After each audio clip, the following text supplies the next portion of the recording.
এখন মারা যাওয়ার অর্থ হলো এই না যে উনি মারা গেছেন এখন তাড়াতাড়ি করে দৌড়ে গিয়ে ওনার খবর দেন, বিষয়টা সেটা না। উনি মারা গেছেন, শি ইজ ক্লিনিক্যালি ডেড। ওনাকে ভেন্টিলেটর দিয়ে রাখা হয়েছে, ভেন্টিলেটরটা খুলবেন মুখ থেকে আর ওনার শেষ নিঃশ্বাসটা বন্ধ হয়ে যাবে, ওনার ব্রেইনও কাজ করতেছে না। রাসূলের উপর বিশ্বাস আছে তো নাকি, আল্লাহর উপর বিশ্বাস আছে তো নাকি? যদি আল্লাহর উপর বিশ্বাস রাখেন তাহলে একটা কথা আপনাকে মানতে হবে যে হায়াত এবং মৌতের মালিক হলো একমাত্র আল্লাহ। হায়াত এবং মৌতের মালিক হলো একমাত্র আল্লাহ। ওনার যদি হায়াত থাকে খালেদা জিয়ার, এই বাংলাদেশের মাটিতেই উনি সুস্থ হয়ে নিজের পায়ে দাঁড়াবেন। আর যদি ওনার হায়াত না রেখে থাকে, আর যদি ওনার হায়াত না থেকে থাকে, তাহলে বাংলাদেশের মাটিতেই উনি মারা যাবেন। কাতার সরকার বলে দিয়েছে প্লেনে টেকনিক্যাল ইস্যু আছে, এই প্লেন নিয়ে যে যাওয়া যায়, ও দেবেই না প্লেন। আর হয়তো দেবেন এই কারণে, আরও হয়তো খবর পাইছে, কারণ কাতারের লোকজনকে তো দিয়ে মিথ্যা বলানো যাবে না রে ভাই। কাতারের প্লেনের সাথে তো লোকজন আসবে, পাইলট আসবে, ওনাদের আরও ক্রুমরু আছে, এদের দিয়ে তো মিথ্যা বলানো যাবে। এরা যখন আইসা দেবে, ভদ্রমহিলাদের কাছে মারা একটা ডেড বডিকে এখন কাতার প্লেনে কইরা, একটা ডেড বডিকে কাতার সরকার তার এয়ার অ্যাম্বুলেন্সে কইরা লন্ডনে আমেরিকায় ঘুরেবো। সেই সরকারের, সেই দেশের সরকারের একটা দায়বদ্ধতা বা মানিজ্যতের প্রশ্ন যে বাংলাদেশে না এরা ফাতরা লোকের এটা হয় এই নিথর দেহটাকে নিয়ে পলিটিক্স করলো, কিন্তু কাতার সরকার কোন দুঃখে ঘুরতে গেছে হয়তো বা আমার কাছে মনে হচ্ছে এইটাও তারা অনুমান করতে পারছে বা হয়তো জেনে গেছে। তো যার ফলে টেকনিক্যালি এইভাবে তারা বলতে পারতেছে না যে ডেড বডি নিয়ে আমরা লন্ডনে যাব না, এইভাবে তো বলতে পারতেছে না, বলতেছে যে টেকনিক্যাল প্রবলেম।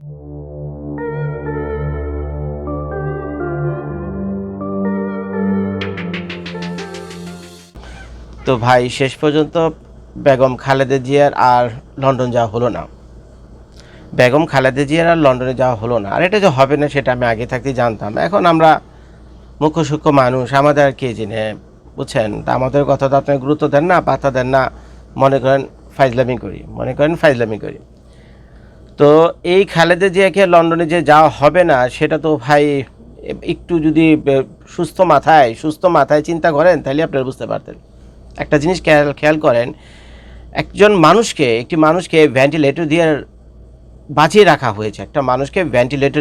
রাখা হয়েছে, এবং এই পর্যন্ত গত এক মাসে একজন ডাক্তার, তারপরে যে কোনো একজন ডাক্তারের স্টেটমেন্টে বা ওই ক্লিনিকের ভিতরে যেখানে খালেদা জিয়াকে ট্রিটমেন্ট দেওয়া হচ্ছে, ক্লিনিকের ভিতরে একটা ছবি আপনারা দেখাইতে পারবেন, একটা ছোট্ট একটা ভিডিও ক্লিপ দেখাতে পারবেন?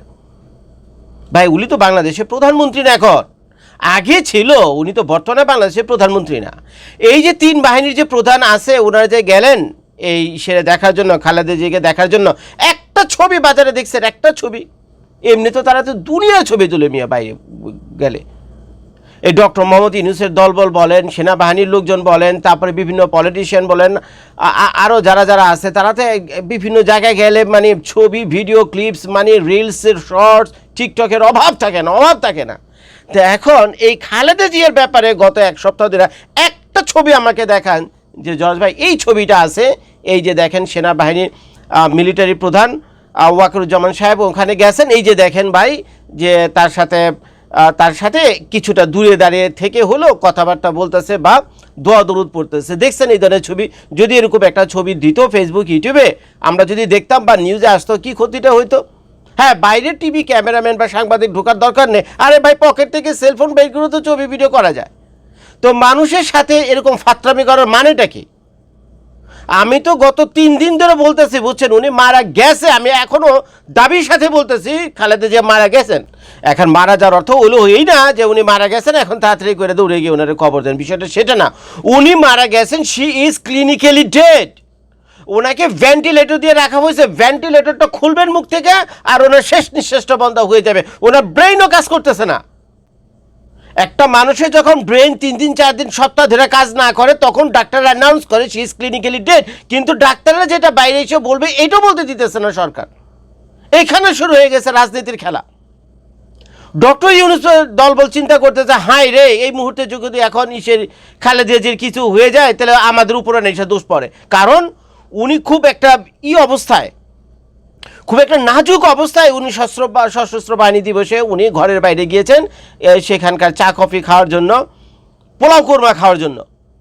দেখছেন তো সশস্ত্র বাহিনী দিবসে ওই বেগম খালেদা জিয়া সেখানে গিয়েছিলেন, অনেক মানুষ তার আশেপাশে ছিল, বহু মানুষ তার সাথে ওই হ্যান্ডশেক ট্যান্ডশেক করে ছবি টবি তুলছে। আরে এই ভদ্র মহিলার হলো লিভার ক্যান্সার, এই ভদ্র মহিলার ফুসফুস কাজ করতেছে না ঠিক মতো। আর ফুসফুস মানে কি, যে নিঃশ্বাসটা নেন না, অক্সিজেনটা নেন না, এটা প্রথমেই যে নাক দিয়ে প্রথমেই যাইল ফুসফুসে, তারপরে শরীরের অন্যান্য অঙ্গ প্রত্যঙ্গে। সেই ফুসফুসে যদি ঠিক মতো কাজ না করে, যে যাদের কিনা এই ধরনের ফুসফুস ঠিক মতো কাজ না করে যেসব পেশেন্টে, তাদের তো ঘরে বাইরে নিয়ে যাওয়া ভেরি ডেঞ্জারাস। কারণ বাতাসের ভিতর রয়েছে নানা রকম জীবাণু, জার্ম। তো এই খালেদা জিয়া তো মেডিকেল বোর্ড আগেও ছিল, তার ডক্টরসরা ছিল, তো তার ডক্টরসরা কী করে এটাকে অ্যাপ্রুভ করলো যে এই ভদ্রমহিলাকে এই সুরক্ষিত একটা বাড়ির ভিতরে, যেখানে তার ট্রিটমেন্টটা আগেও চলছিল, তাকে কী জন্য এই সশস্ত্র বাহিনী ওখানে নিয়ে যেতে হবে? কী ওখানে ছিল এমন, ওখানে কী এমন ছিল যে ওখানে যাইতে হইব? গ্যাসে ওখানে ইনফেকশন হয়েছে, এখন দিয়ে দায়িত্ব কে নেবে? এখন ভদ্র মহিলা তো ঠিক মতো নিঃশ্বাসও নিতে পারতেছে না, একটু একটু করে নিঃশ্বাস নিতেছে, যেটা যথেষ্ট না তাকে বাঁচিয়ে রাখার জন্য। এখন নাকের উপর ভেন্টিলেটর বসে দিয়েছে, ভেন্টিলেটর খুলবেন উনি মারা যাবে। আর এখন আসেন হলো লন্ডনে যাওয়ার প্রসঙ্গে।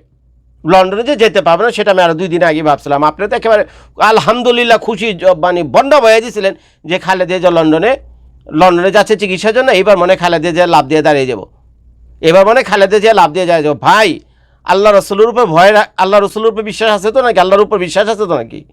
যদি আল্লাহর উপর বিশ্বাস রাখেন তাহলে একটা কথা আপনাকে মানতে হবে যে হায়াত এবং মৌতের মালিক হলো একমাত্র আল্লাহ। হায়াত এবং মৌতের মালিক হলো একমাত্র আল্লাহ। উনার যদি হায়াত থাকে খালেদা জিয়ার, এই বাংলাদেশের মাটিতেই উনি সুস্থ হয়ে নিজের পায়ে দাঁড়াবেন। আর যদি উনার হায়াত না রেখে থাকে, আর যদি উনার হায়াত না থেকে থাকে, তাহলে বাংলাদেশের মাটিতেই উনি মারা যাবেন। আমারও বাপ মা মারা গেছে, আপনাদেরও অনেকের বাপ মা মারা গেছে, মানুষ সারা জীবন বেঁচে থাকে না। কিন্তু খালেদা জিয়াকে নিয়ে যে ধরনের রাজনীতি হইতেছে বুঝছেন, সেটা দেখে কষ্টই লাগে, বুঝছেন, কষ্টই লাগে। এইটা তো গেল এখন ওই ব্যাপারটা, ডক্টর মোহাম্মদ ইউনূসের ব্যাপারটা। সে যাতে দায়িত্ব এড়াইতে পারে বা কী করা যায় না করা যায়, নানান চিন্তা ভাবনা তারা উঠেছে। যে ভদ্র মহিলা যদি এখন মরে যায়, এখন এই ভদ্র মহিলা যদি মরে যায়, তাহলে কেমনি কী হবে, তাদের উপরটা দোষ আসে। তারপর আবার নানানভাবে প্লাস মাইনাস করে মিলিতেছে যে খালেদা জিয়ার মৃত্যুকে তারা তাদের মতো করে কিভাবে ব্যবহার করতে পারে, বুঝছেন। শুনতে খারাপ লাগলো, কথা সত্যি।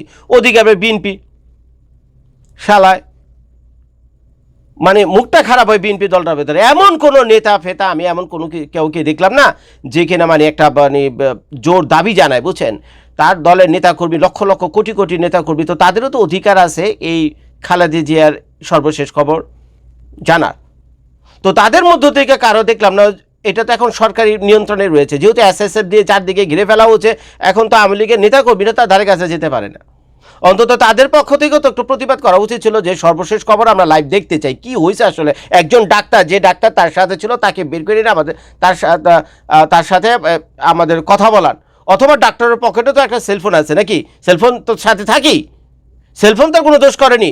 দূর থেকে একটু ছবি টবি ভিডিও টিডিও করে পাবলিককে দেখালে তো যে চারদিকে যে গুজব ছড়াইতেছে উনি মরে গেছে, বেঁচে আছে, মরে গেছে বেঁচে আছে, কাহিনি তো শেষ হয়ে যায়, কিন্তু কেউ করে না। আমি তো ভাই বললাম, আবারও বলতেছি, দাবির সাথে বলতেছি, উনি মারা গেছে আর কয়েকদিন আগেই, কেউ কোনো কথা বলে না। এখন বিএনপি একেবারে মানে যে হিসাব কিতাব শুরু করেছে বিএনপি, এখন খালেদা যদি মরে যায় বা মরে গেছে, তো তাকে নিয়ে কেমনে ব্যবহার করব, খালেদা যে এই নিথর দেহটাকে নিয়ে কিভাবে পলিটিক্স করা যায়, কিভাবে ভোটের রাজনীতি করা যায়, কিভাবে পার্লামেন্টে মেজরিটি পাওয়া যায়, কোন কোন অঞ্চলে কাকে কাকে তারা দেবে, নমিনেশন দেবে, কেমনে তারা তাড়াতাড়ি নির্বাচন কইরা মেজরিটি পাইয়া ওই তারেক রহমানকে বাংলাদেশে আনবে, সেই বাচ্চারা প্রধানমন্ত্রী হবে, বুঝছেন। তো এইসব হিসাব নিকাশে ব্যস্ত। এখন তো তাদের কাছে খালেদা জিয়ার কোনো গুরুত্ব নাই। এখন তাদের খালেদা জিয়ার চাইতে, মরা খালেদা জিয়া চাইতে তার লাশটা বা তার নিথর দেহটা হয়ে গেছে তাদের কাছে একটা ইম্পর্টেন্ট ব্যাপার। এই হিসাব কিতাব এখন চলতেছে। যা বললাম ভাই, কথাগুলো শুনতে খারাপ লাগলো, এটাই সত্যি।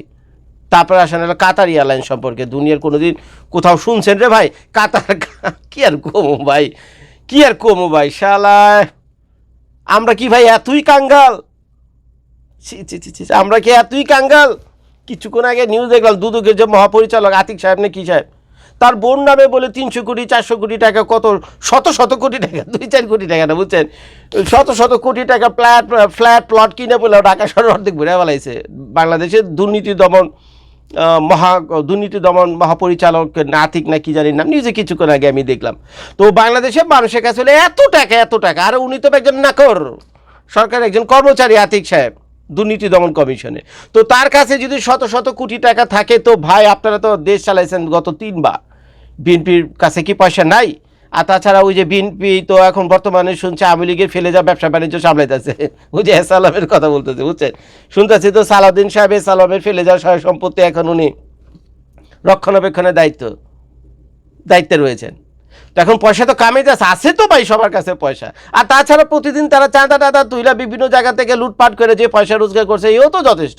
তাহলে ভাই আপনারা যে কোটি কোটি সমর্থক রয়েছেন এই বিএনপির, আপনাদের কি ভাই মুরুদ নাই সবাই চাঁদা তুলে একটা এয়ার অ্যাম্বুলেন্স বিদেশ থেকে ভাড়া আনা? ভাই আপনাদের কাছে যে টাকা আছে এই টাকা দিয়ে 100 বার কাতার লাগবে না, 100 বার আমেরিকা থেকে এয়ার অ্যাম্বুলেন্স, পৃথিবীর সবচেয়ে অত্যাধুনিক হলো আমেরিকার এয়ার অ্যাম্বুলেন্স। তো আমেরিকার যত নামি দামি কোম্পানি আছে বা হসপিটাল আছে, তো তাদের কাছ থেকে একটা এয়ার অ্যাম্বুলেন্স ভাড়া নেন, রেন্টে নেন না, পয়সা নাই নাকি? এখানে তার 100-200 কোটি টাকা লাগবে না, আপনাদের কাছে তো ভাই হাজার হাজার কোটি টাকা আছে, আনেন। একটা শব্দ শুনছেন কারো মুখে কেউ ব্যাপারে কোনো কথা বলেন? উত্তর হইল না। এয়ার অ্যাম্বুলেন্সের কি অভাব পড়ছে বাংলাদেশে? বাংলাদেশের নাই, ঠিক আছে, থাইল্যান্ডের নাই, সিঙ্গাপুরের নাই, ইংল্যান্ডের নাই, সৌদি আরবের নাই, ইউনাইটেড আরব আমিরাতের নাই, আমেরিকার নাই, কোন দেশের নাই বলেন? আরে ভাই পার্শ্ববর্তী দেশ ভারতে আছে, বুঝলাম ভারতের সাথে আপনাদের লাগালাগি আছে, ভারতের হেল্প আপনারা নেবেন না, তো যান। পাকিস্তানের এয়ার অ্যাম্বুলেন্স নাই, আমি জানি না অবশ্য আছে কিনা, বুঝছেন। তো আপনাদের তো ভাই পয়সা আছে, সেই কাতারের বাদশা নিজে গায়ে পইরা অফার দিছে যে তোমাদের নেত্রী এভাবে মারা যাইতেছে, দেখা কষ্টই লাগে, সবাই খালি দোয়া করো, দূর থেকে দোয়া করো, কেউ তো পকেটে একটা পয়সা খরচ করো না, যাও এই ভদ্রমহিলাকে নিয়ে লন্ডনে নিয়ে যাও। এখন সাধারণ কোনো প্লেন তো আর নিয়ে এইভাবে যাওয়া সম্ভব না, কারণ আগেই বলছিলাম তার পুরো প্লেনের ভিতরে সেই ধরনের ট্রিটমেন্ট ব্যবস্থা থাকতে হবে, যেটা কিনা সেম ট্রিটমেন্ট উনি এখন বর্তমানে ক্লিনিকে পাচ্ছে, এইটাকেই ওই প্লেনের ভিতরে ট্রান্সফার করতে হবে, ডক্টর সহ তাকে ওভাবেই নিয়ে যেতে হবে, এটাই স্বাভাবিক ব্যাপার। তো এই জন্য কাতার সরকার গায়ে পড়ে একটা অফার করছে যে তোমাদের নেত্রীকে, তোমরা যেহেতু এত কাঙ্গাল, তোমাদের নেত্রীকে লন্ডনে নিয়ে যাওয়ার মতো পয়সা তোমাদের নাই, একটা অ্যাম্বুলেন্স ভাড়ার মতো নাই, যাও জাকাত ফেতরা একটা আমি তোমাদের দিলাম। তো এইটা লইয়া বাংলাদেশের পত্রপত্রিকা 2 দিন ধরে একেবারে গরম করে ফেলাইছে, গেছে টুস। কাতার সরকার এখন বলে দিয়েছে আমাদের প্লেনে যান্ত্রিক ত্রুটি, কেন?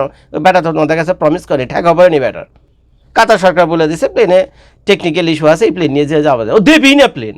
আর হয়তো দেবেন এই কারণে, আরও হয়তো খবর পাইছে, কারণ কাতারের লোকজনকে তো দিয়ে মিথ্যা বলানো যাবে না রে ভাই, কাতারের প্লেনের সাথে তো লোকজন আসবে, পাইলট আসবে, ওনাদের আরও ক্রুমরু আছে, এদের দিয়ে তো মিথ্যা বলানো যাবে। এরা যখন আইসা দেবে ভদ্রমহিলাদের কাছে মারা একটা ডেড বডিকে, এখন কাতার প্লেনে কইরা একটা ডেড বডিকে কাতার সরকার তার এয়ার অ্যাম্বুলেন্সে কইরা লন্ডনে আমেরিকা ঘুরেবো, সেই সরকারের, সেই দেশের সরকারের একটা দায়বদ্ধতা বা মানিজ্যতের প্রশ্ন, যে বাংলাদেশে না এরা ফাতরা লোকের এটা হয় এই নিথর দেহটাকে নিয়ে পলিটিক্স করলো, কিন্তু কাতার সরকার কোন দুঃখে ঘুরতে গেছে হয়তো বা আমার কাছে মনে হচ্ছে এইটাও তারা অনুমান করতে পারছে বা হয়তো জেনে গেছে। তো যার ফলে টেকনিক্যালি এইভাবে তারা বলতে পারতেছে না যে ডেড বডি নিয়ে আমরা লন্ডনে যাব না, এইভাবে তো বলতে পারতেছে না, বলতেছে যে টেকনিক্যাল প্রবলেম, তোমরা তোমাদেরটাকে নিয়ে বুঝোগা। কোনো লন্ডন ফন্ডন কোথাও যাওয়া হচ্ছে না ভাই, এই ডেড বডি কোথাও যাবে না, বুঝছেন। এই যে 2-4 দিন ধরে এখানে দেখতেছে, 2-4 দিন ধরে নাটক চলতেছে যে এই নিথর দেহ এই ডেড বডি কিনে কে কীভাবে ব্যবসা করতে পারে, কে কীভাবে পলিটিক্স করতে পারে, কার কেমনি সুবিধা অসুবিধা হয়, এইগুলো নিয়ে হইলো ভাই সবাই হলো ব্যস্ত। বেশি কিছু কইলে আপনার মনে কষ্ট পেয়ে যাবেন। ভিডিওটি দেখার জন্য সবাইকে ধন্যবাদ। আসসালামু আলাইকুম।